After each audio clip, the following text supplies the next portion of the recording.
Hi friends, शाही पाठशाला YouTube channel पर आप सभी का स्वागत है। बीपीएससी टीआरई 3.0 संपन्न हो चुका है। उम्मीद है कि आप लोगों का परीक्षा बहुत अच्छा गया होगा। और जिन स्टूडेंट्स को भी लगता है ना कि मेरा परीक्षा ठीक नहीं गया है, तो मैं उनसे हम्बल रिक्वेस्ट करना चाहूँगा कि आप अभी से ही तैयारी में फिर से लग जाइए, क्योंकि 4.0 आने में कोई ज़्यादा वक्त नहीं लगने वाला है। आपका जल्द ही 4.0 मिलने वाला है, इसलिए आप आराम विश्राम नहीं करें। आप उसी ऊर्जा के साथ फिर से लगे रहें।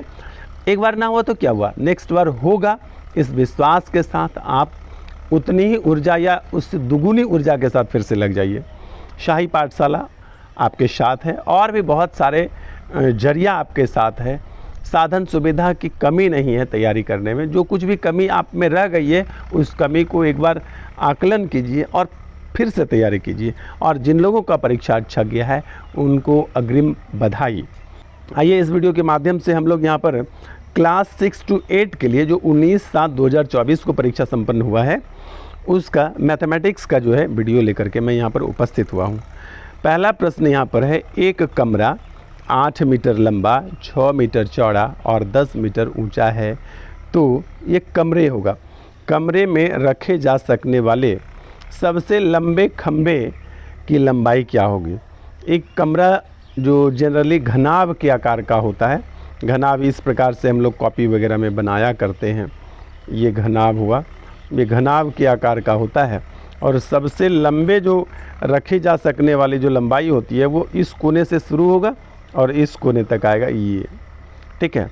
इसको विकर्ण बोलेंगे, घनाभ का विकर्ण।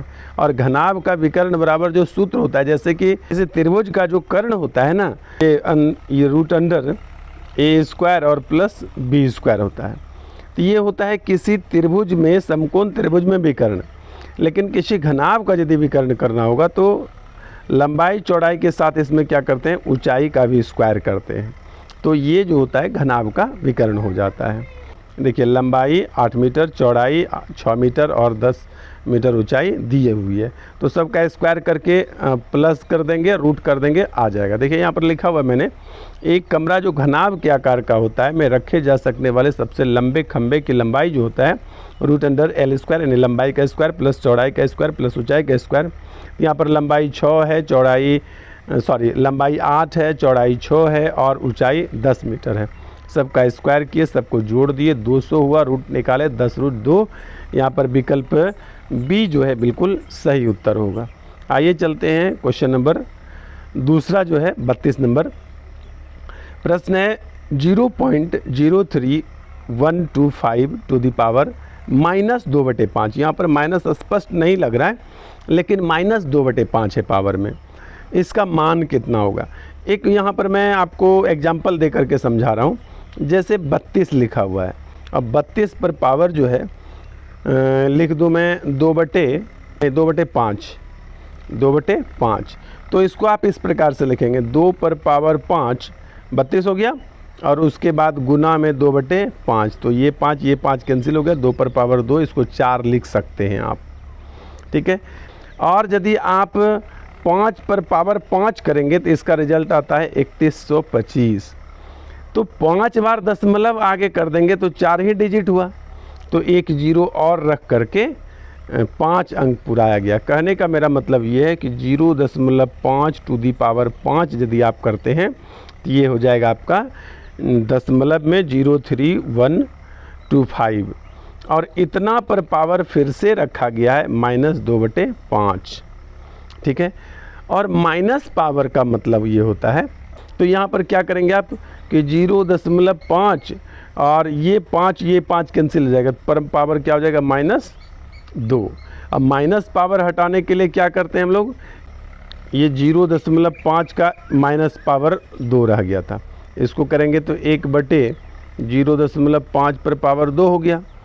इसको फिर से लिखेंगे तो हो जाएगा 1/0.25, दशमलव हटाएंगे तो ऊपर में हो जाएगा 100, कटाएंगे तो ये 4 बार में कट जाएगा। विकल्प बी यहाँ पर क्या हो जाएगा, उत्तर हो जाएगा। लेकिन इसका सॉल्यूशन थोड़ा डिफरेंट किया हूँ। मैं पीछे जो बता रहा था वहाँ पर माइनस मैंने सबसे लास्ट में हटाया, और यहाँ पर क्या है कि माइनस को शुरू में ही हटा लिया। पावर में जो माइनस होता है उसको हटाने के लिए 1/, करते हैं, तो शुरू में ही मैंने 1/, कर लिया और बाकी क्रिया करते हुए आगे बढ़ गया।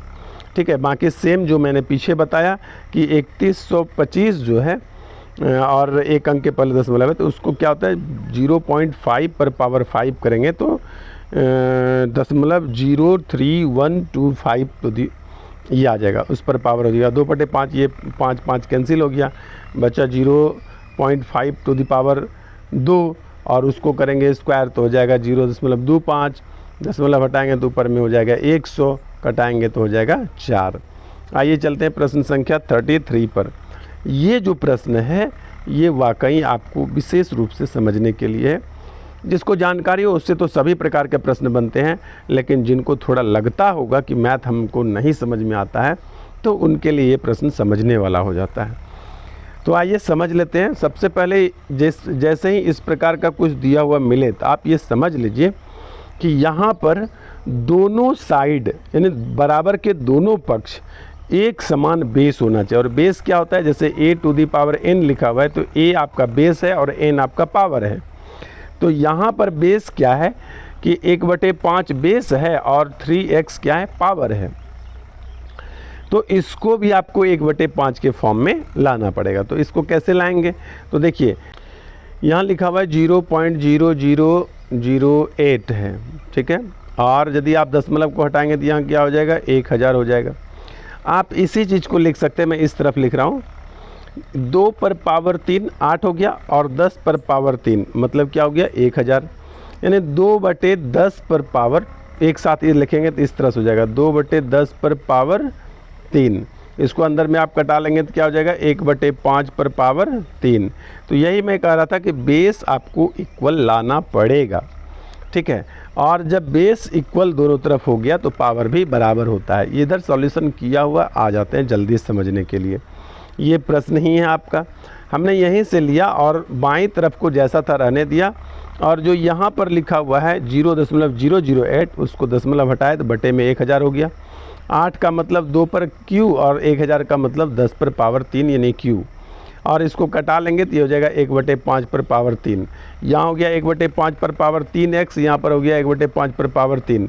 बेस इक्वल तो पावर भी इक्वल, देखिए ये बेस इक्वल तो पावर भी इक्वल, इसलिए 3x बराबर 3 यानी x बराबर 1। अब आपको जब x बराबर 1 पता चल गया तो यहाँ पर पूछा गया था इतना टू दी पावर x का मान कितना, तो x का मतलब 1 होता है तो 0.25 पर पावर x, इसका मतलब है 0.25 पर पावर 1, इसका मतलब है 0.25। तो ऐसा किसी विकल्प में है तो हाँ है, विकल्प बी यहाँ पुनः एक बार सही हो जा रहा है। आइए चलते हैं 34 नंबर प्रश्न पर। इसको दो प्रकार से बनाया जा सकता है। कहा गया कि कौन सा सही है, तो एक तो है कि आप भिन्न को भाग दे दे करके देख लीजिए कि कौन सा भिन्न बड़ा है, ठीक है। और दूसरा एलसीएम विधि होता है कि हर का जो है सभी डिजिट का एलसीएम ले लीजिए और एलसीएम निकाल करके देख लीजिए कि किसका अंश बड़ा होता है। तो यहाँ पर हमने क्या किया कि सभी के हरों का, चारों भिन्न के हरों का, हर क्या है 36 है, 18 है, 60 है, 45 है, इसका एलसीएम लिए तो कितना हो गया 180।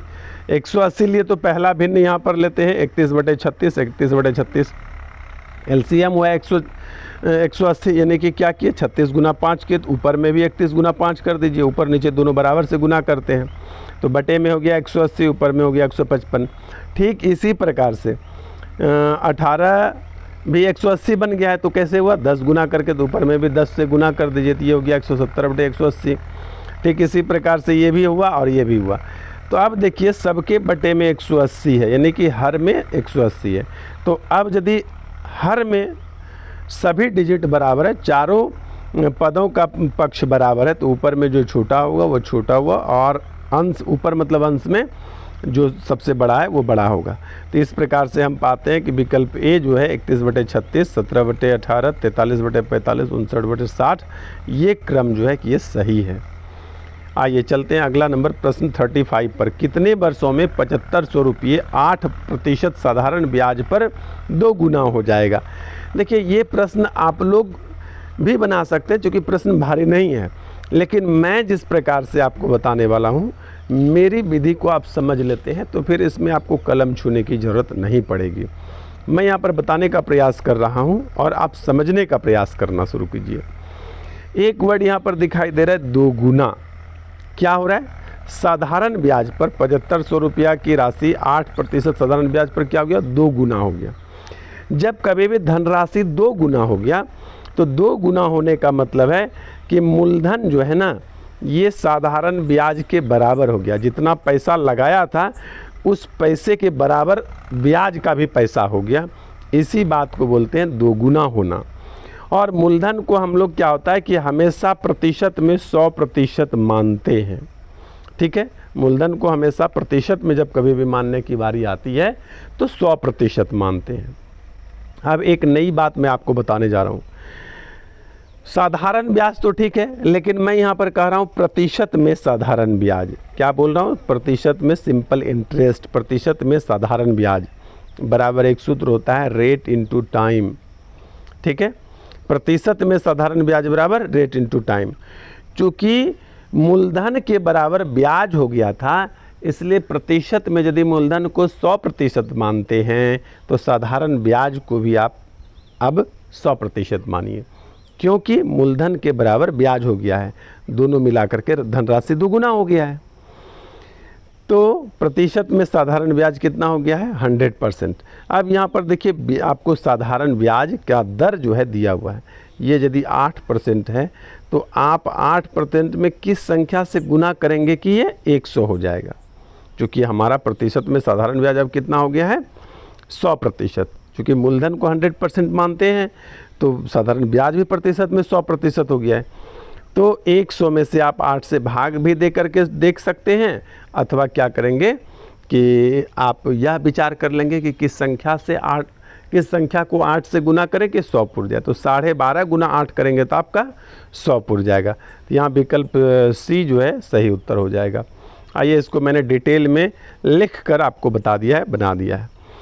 कितने वर्षों में 7500 रुपये 8% साधारण ब्याज पर 2 गुना हो जाएगा? ये आपका प्रश्न का ही लाइन है। 2 गुना होने का मतलब है कि मूलधन बराबर साधारण ब्याज। जब मूलधन की राशि साधारण ब्याज के बराबर हो जाता है तो दोनों राशि जब बराबर हो गया तो इसका मतलब हुआ 2 गुना हो गया। जितना पैसा था उतना ब्याज बन गया। और मूलधन को प्रतिशत में हमेशा 100% मानते हैं।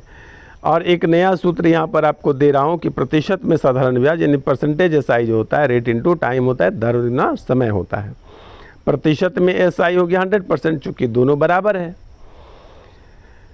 प्रतिशत में साधारण ब्याज क्या हो गया? 100% हो गया। और रेट अपना दिया हुआ 8%, तो टी बराबर कितना हो गया? 100% बटे 8%। परसेंट से परसेंट कटा, इसको का भाग दिए तो 12.5 बचा हुआ, तो 12.5 टी निकाल रहे हैं तो वर्ष हो गया। आइए चलते हैं क्वेश्चन नंबर 36 पर। कह रहे सुब्रमण्यम और नायडू ने राहत कोष में कुछ पैसा दान किए। राहत कोष में क्या हुआ कि कुछ पैसा दान किया। नायडू द्वारा दी गई राशि सुब्रमण्यम द्वारा दी गई राशि से 125 रुपया अधिक है। यदि उसके द्वारा दान की कुल धनराशि 975 रुपये है तो सुब्रमण्यम द्वारा दान की गई धनराशि कितना है? तो यहाँ पर क्या करना होगा कि मान लेंगे कि दोनों में देखिए तुलना किया हुआ है कि एक व्यक्ति यदि 100 देता होगा तो दूसरा व्यक्ति कितना दे रहा है? उससे 125 अधिक, यानी 225। तो मान यदि लेंगे कि भाई सुब्रमण्यम 100 यूनिट की धनराशि दे रहा है, तो इसलिए नायडू कितना दे रहा है? 125 अधिक। इसका मतलब 100 प्लस 125 अधिक, तो यानी 225 यूनिट दे रहा है। तो उनके द्वारा कुल धनराशि कितना हो गया? 100 प्लस 225 बराबर 325 यूनिट। और यही 325 यूनिट बराबर दिया हुआ है, कुल मिलाकर के 975 रुपया इन्वेस्ट करता है। यूनिट का मतलब पैसा नहीं है, यूनिट का मतलब ये मानी हुई राशि है। ठीक है, तो 325 यूनिट बराबर 975 रुपया। कहा कि सुब्रमण्यम कितना धनराशि लगाता है, इसलिए 100 यूनिट बराबर कितना? 975 बटे 325 गुना 100। इसको आप कटाएंगे तो 3 बार में 325 से 975 कट जाता है, 100 से गुना कर देंगे तो हो जाएगा 300 रुपया। तो यहाँ पर विकल्प में नहीं है, इसलिए हो जाएगा इनमें से कोई नहीं उत्तर। आइए चलते हैं अगला 37 पर। यहाँ पर प्रश्न दिया हुआ है कि x to the power 4 plus y to the power 4 is equal to 17 यानी 17, x प्लस वाई बराबर 1। तो x square y square minus 2xy का मान ज्ञात करना है। ये देखने में थोड़ा अचरज लग रहा है, अजीबोगरीब लग रहा है, लेकिन जब आप सॉल्व करने लगेंगे तो यह सॉल्व होता है और इसका मान आ जाता है आपका, कितना आता है देख लेता हूँ मैं एक बार, 8 आ जाता है। ठीक है, 8। तो आइए कैसे आता है इस पर विचार कर लेते हैं। सबसे पहले हम लोग क्या करते हैं कि इसको एक्स स्क्वायर को एक बार ऐसे स्क्वायर कर लेते हैं, यानी ए के जगह एक्स स्क्वायर और बी के जगह वाई स्क्वायर का फिर से स्क्वायर। तो ये ए स्क्वायर प्लस बी स्क्वायर के सूत्र पर तोड़ते हैं, तो डबल स्क्वायर करके तोड़ते हैं। तो क्या हो गया, ए प्लस बी का होल स्क्वायर माइनस 2ab हो जाता है बराबर 17। और ए जो अंदर में है इसको एक बार पुनः तोड़ते हैं। ठीक है, तो अंदर वाले छोटी ब्रैकेट को अब क्या किए, बड़ी ब्रैकेट बना लिए हैं और ब्रैकेट के अंदर जो है x square plus y square उसी सूत्र पर फिर से तोड़ लेते हैं। ठीक है, अब यहाँ पर जैसा था बाहर में वैसा लिखा हुआ है, -2x square plus y -2x square y square बराबर 17, तो यहाँ पर लिखा हुआ ही है। बाकी इस अंदर वाले को फिर से उसी सूत्र पर तोड़ लिया गया है। प्रश्न में दिया हुआ है कि x प्लस वाई बराबर 1, तो यहाँ पर x प्लस वाई के जगह हमने 1 लिख दिया। 1 का स्क्वायर भी करेंगे तब भी 1 रहेगा। और ये वाला हो गया -2xy, और सब पर यहाँ पर देख रहे हैं आपकी स्क्वायर लगा हुआ है, तो स्क्वायर यहाँ भी लगा दिए। और उसके बाद जो है कि बाहर में जैसा था वैसा हम लोग लिख लिए हैं। ठीक है, और ये लाइन वैसा लिख लिए हैं। अब देखिए यहाँ पर 1 - 2xy का होल स्क्वायर है, तो हम उसी सूत्र पर a - b के होल स्क्वायर पर इसको तोड़ लेते हैं। तो ये 1 का स्क्वायर हो गया, b के जगह 2xy है तो 2xy का स्क्वायर कर दिए, माइनस है तो -2ab किए, 2 × a के जगह 1 × b के जगह 2xy, तो 2xy लिख दिए। और उसके बाद इस तरफ में आप देख रहे हैं -2x स्क्वायर वाई स्क्वायर बराबर 17, तो वो जैसे कि तैसे लिखा जा रहा है। उसके बाद 1 का स्क्वायर 1 हो गया, और इसको करेंगे तो 2 का स्क्वायर 4 और x स्क्वायर वाई स्क्वायर हो गया। इसको करेंगे तो 4xy हो गया, और ये वाला तो फिर से जैसे कि तैसे छपते आ रहा है, तो अभी भी छप रहा है। अब यहाँ पर आपको एक चीज़ दिखाई दे रहा होगा, 4xy x square y square और माइनस में 2x स्क्वायर वाई स्क्वायर, तो 4 में से 2 को घट रहा है। तो घटने के बाद क्या हुआ कि नहीं, इस लाइन में नहीं घट रहा है, यहाँ पर घटने के बाद क्या बच गया, 2x स्क्वायर वाई स्क्वायर। अच्छा, ये 1 बराबर के दूसरी तरफ जा कर के 17 में माइनस हो जा रहा है, तो क्या बचा 16। और ये 4xy तो जैसा था वैसे रह गया, तो यहाँ हो गया 2x square y square minus 4xy बराबर 16। अब देखिए यहाँ से 2 को कॉमन कर लिए, बाहर कर लिए, 2 को बाहर कर लिए तो 16 से कट गया 2 बार में, तो 8 दूनी 16। यदि इससे 2 निकाल लिए तो यहाँ पर सिर्फ x स्क्वायर वाई स्क्वायर बचा है, यहाँ माइनस, और इस 4 से 2 निकाले तो सिर्फ 2 बचा, और ये उधर ला के इसको कटा दिए हैं तो ये 8 बार में कट गया। इसका मतलब x square y square minus 2xy बराबर क्या हो गया 8, जो हो गया अपना उत्तर। आइए चलते हैं क्वेश्चन नंबर 38 पर। दो संख्याओं का अनुपात 14:25 है, यदि उनके बीच का अंतर 664 है तो दोनों संख्याओं में से छोटी संख्या है। तो मान लेते हैं दोनों संख्या 14x और 25x है, दोनों का अंतर 25x में से 14x घटा देंगे तो अपने पास बचेगा 11x, और 11x बराबर दिया हो, दोनों संख्याओं का अंतर 264 है। 264 तो x बराबर क्या निकल जाएगा, इसको कटाएंगे तो 24 बार में कटेगा। छोटी संख्या पूछा है, छोटी संख्या 14x है, तो 14 गुना 24, चूँकि x का मतलब 24 है, और 14 गुना 24 करेंगे तो 336 आपका प्राप्त होता है। और यहाँ पर 336 आपके विकल्प ए में है, इसलिए विकल्प ए आपका सही उत्तर हो जाता है। तो इस प्रकार से ये मैथमेटिक्स का सॉल्यूशन है। मैथमेटिक्स के बहुत सारे वीडियो लेकर के मैं और भी आने वाला हूँ आप लोगों को 4.0 में मैथमेटिक्स से रिलेटेड प्रॉब्लम उम्मीद है कि नहीं रहने दूंगा। आप नियमित रूप से शाही पाठशाला यूट्यूब चैनल पर बने रहिए, और जो भी आपके पास समस्या हो, कोई साधारण व्यक्तिगत भी हो तो वह भी शेयर कर सकते हैं, और पढ़ाई से रिलेटेड हो तो ज़रूरी है कि शेयर करना ही चाहिए। और अभी भी मेरे चैनल पर आप नए हैं तो चैनल को सब्सक्राइब कर लीजिए, वीडियो को लाइक कर दीजिए, और चले बने तो 1-2 दोस्तों को शेयर भी कर सकते हैं। धन्यवाद।